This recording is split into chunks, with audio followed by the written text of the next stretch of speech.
resurgence of the old 60 shows with the heroes, if you want to put them that way. But yeah, so far as I understand, it's been released in about, or it's playing now in about 10 markets domestically.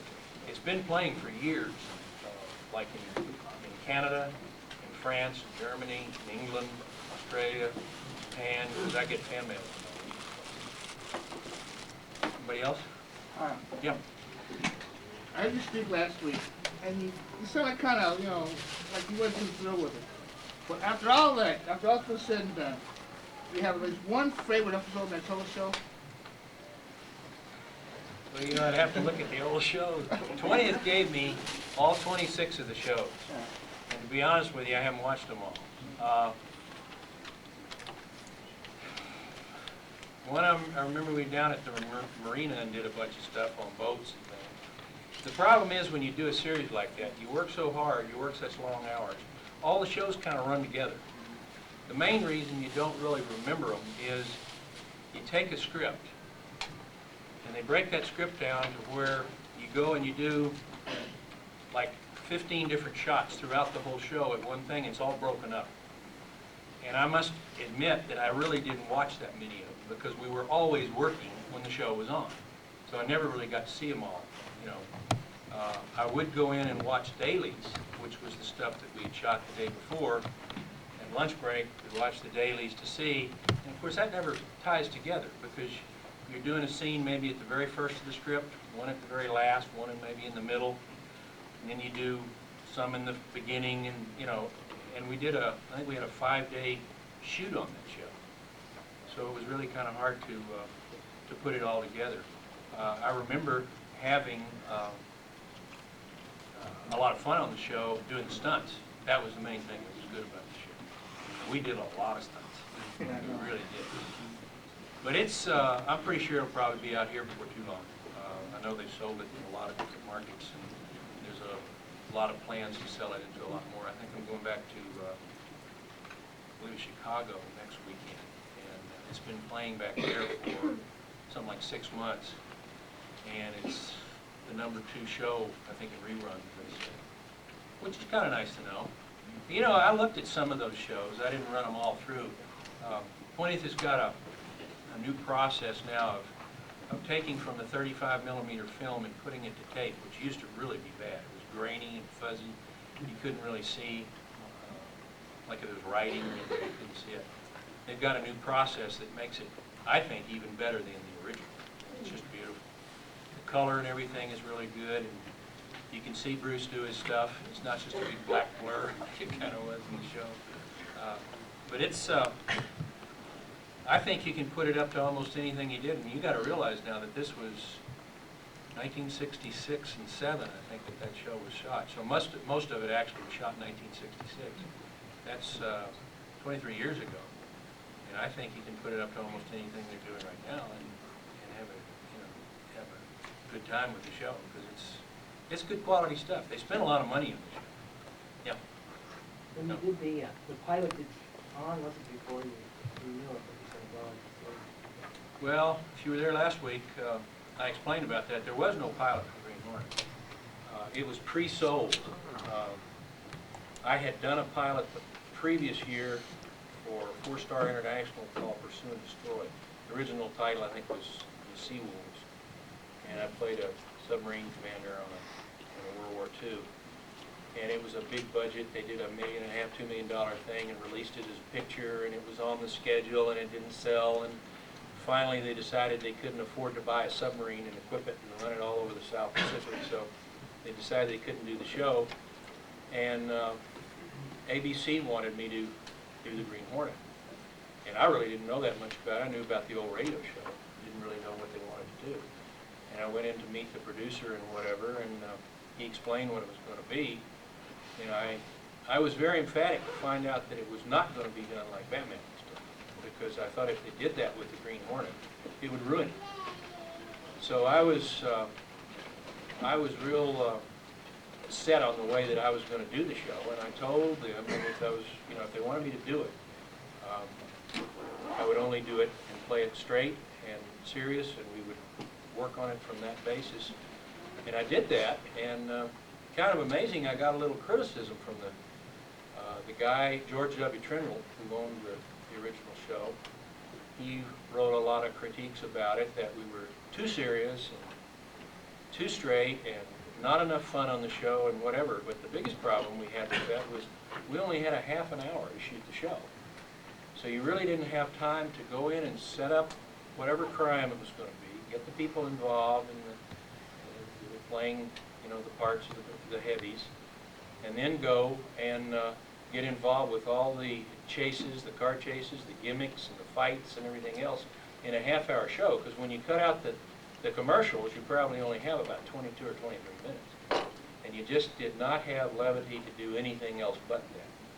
So Dozier supposedly went back to New York and he talked to ABC, and he said, I want to do the show, if you're going to pick it up, as an hour show like Batman was done.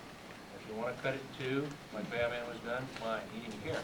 He just wanted more time and moves, and Bruce's ability, he was a very small guy, but he was very, very strong for his size, and he was very, very quick. And I really enjoyed working with him. You know, he had a lot of enthusiasm. He was fun around the set. He did bother a lot of people around the set because he was always practicing that stuff. Every time you turn around, well, he hit a few guys. He flipped a guy in the. He used to stand behind you and kick out and kick your ear low. One guy turned his face at about the time, Brett, and I don't know if he broke his jaw, but the guy was off for about 3 minutes. We had a little trouble with him with stuntmen because he liked to work in close, and you don't have to do that with, you know, film. Film is a two-dimensional. It has width and height, but it doesn't have any depth to it. So if somebody stands and you make a punch, then you know you can be 5 feet apart, and as long as the angle is right, as long as the guy reacts right, and they throw in the punch sound, you don't have to work in close. But he went through a lot of stuntmen. He really did. And finally got to the point where we couldn't get it because we would use 10 or 15 stuntmen on every show, and it was their favorite show because boy, we put a lot of those guys to work, and they had a lot of fun. But he finally got used to where he could do it. Yeah. I'm curious, in that episode where you cameoed on the Batman show, I had heard rumors that Bruce Lee played a joke on Burt Ward the day they were going to shoot the fight scene and had Burt Ward nervous as can be, thinking he was really going to get kicked. Well, when they came to us, that was kind of a thing where they wanted to try to increase the ratings on the show. They wanted to show on Batman, which was doing quite a bit better than Green Hornet. They wanted to show Green Hornet what it was.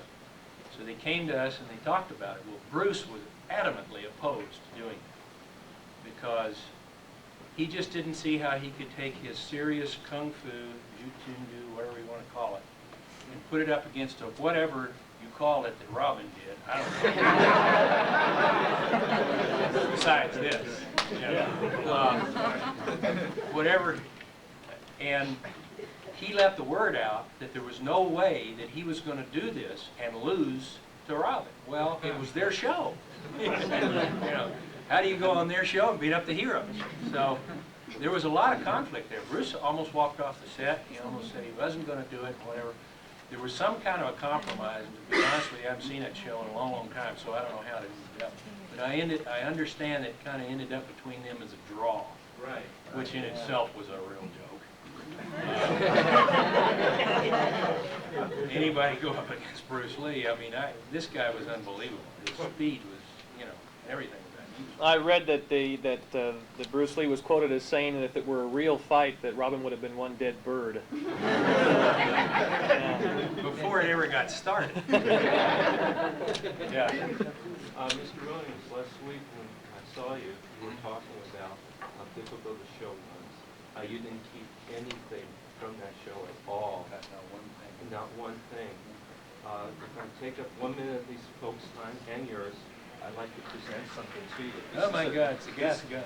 This is a duplicate of the dummy gas gun that was used in the TV show. There were actually there were two gas guns. There was a working gun and there was a dummy gun, which they would get into fights, and rather than breaking the working gun, they made this mold, foam rubber mold, and they can fight and throw against the wall. And I'd like to present this to you. Thank you.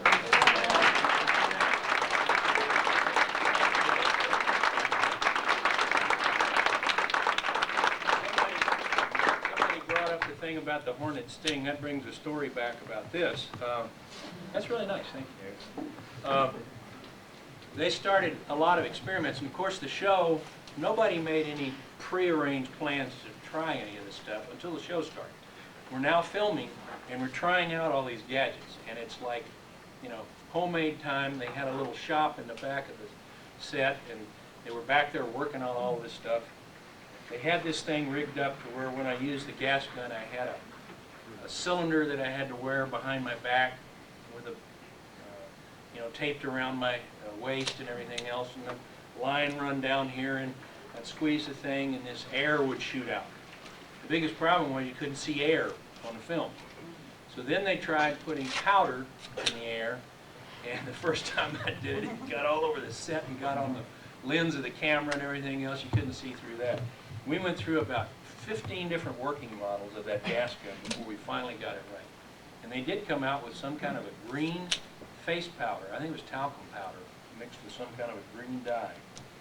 That it had a little reservoir in it, and when you pulled it, as long as I was moving it and everything else, the powder would pump up in front of the air and blow out, and you'd get your big spray of gas. They didn't use it too much, if you'll notice, because it was really a mess, that powder running all over. Yeah, anybody else? It's been a long time since I've seen The Caretakers. Any memories like Robert Stack or Crawford? Well, yeah, that was an interesting movie that I did. They had a big cast there, you know, big cast. That was kind of typical of what was happening back there in the old days. I was the romantic lead, and Jeffrey Hunter was supposed to play the major lead in the show, and I thought it was a really good cast and everything else. And Jeffrey Hunter was one of my friends. I had about a couple of friends as actors in the business. That's about all. For some reason, they couldn't get bankability on him, and they used somebody else, who I won't mention, but you probably know if you saw the show. And I was the first of the cast hired. I get the script back about 2 weeks later, and my part is almost totally cut out. I've got now 5 scenes left, I think, in the whole thing.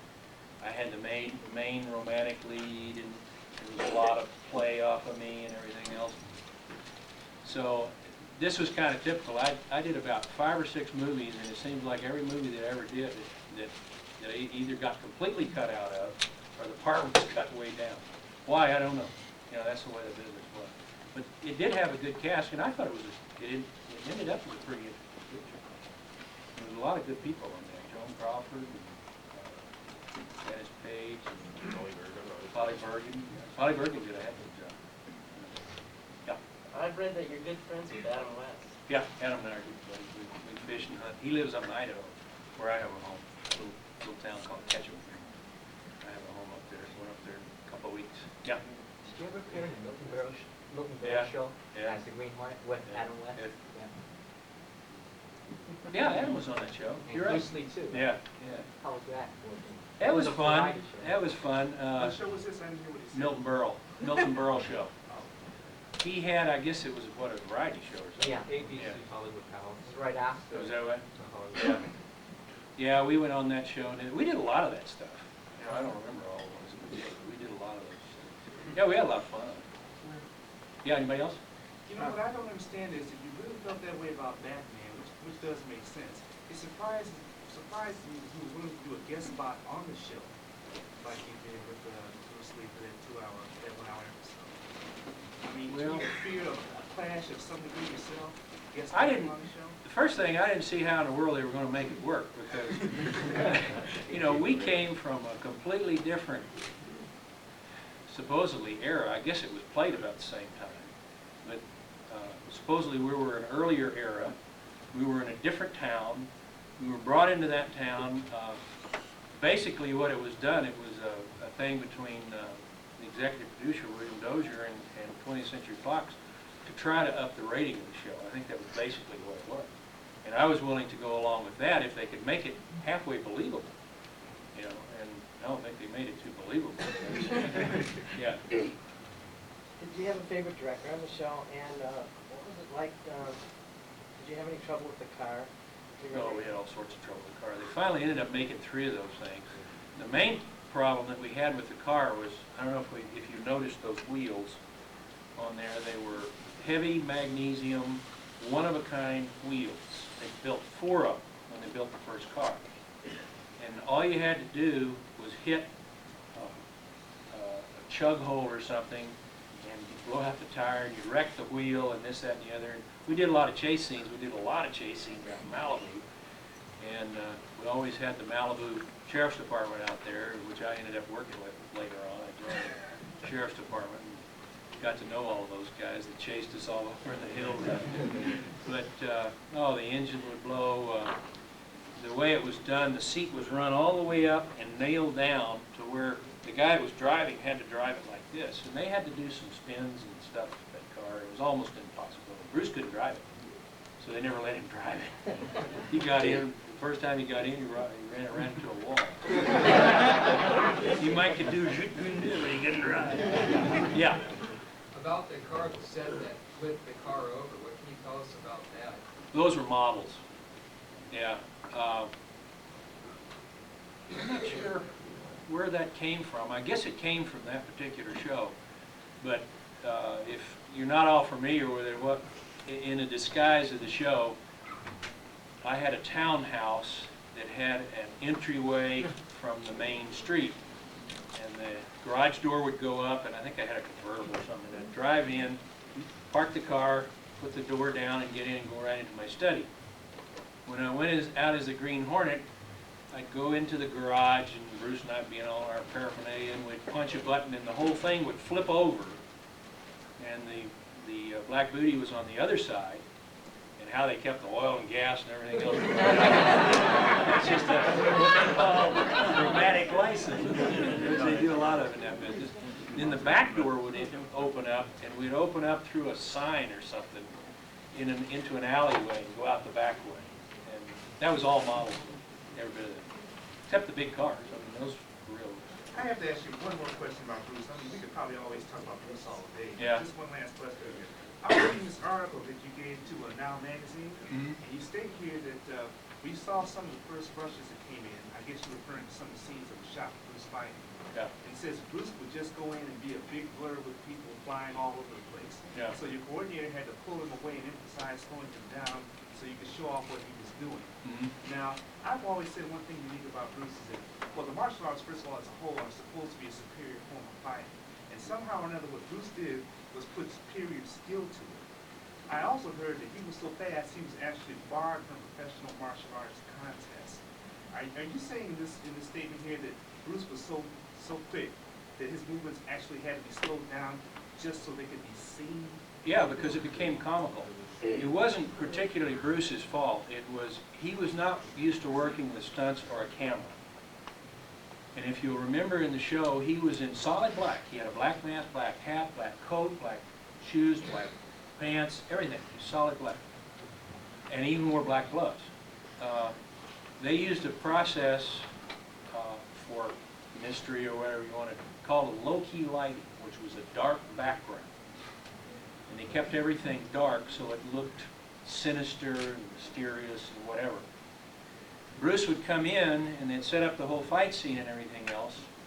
And when you'd go into the daily rushes to watch it, anyway, he would come in and he was fast. That was his prime deal. I mean, he was lightning fast. I've never known anybody that had speed. He worked on it all the time, you know, speed. And you'd go in and you'd watch the rushes. And he'd rush into a scene, or we'd go into the scene, and I'd start my stuff, and I was doing the old, you know, little bit bambooey. And he would come in, and guys were flying and falling, and this, that, and the other, and it was just a black blur, and it was all over with, and it was comical.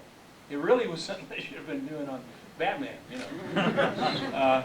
So we had to take him in, we had to show him the rushes, we had to show him that he was working in too close, because you couldn't really see.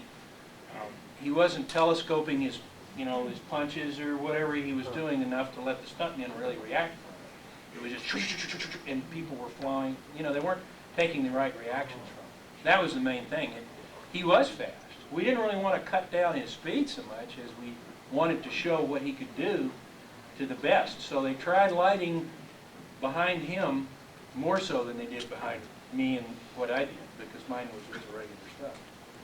And it was interesting. I mean, there was a lot of lessons learned on that from everybody, including. Because I've seen his films afterward, I still can't believe his speed. Oh, he was unbelievable. Bat your eye, it's over. Oh, yeah. By him, don't bat your I eye. remember one particular incident. I don't even remember what show it was in or anything else, but I don't remember whether a door opened and there was a guy standing there with a gun, or we rounded a corner and a guy was standing there with a gun, but the guy was already in place with the gun. And he reached up, he kicked with his, with a kick to knock the gun out of the guy's hand.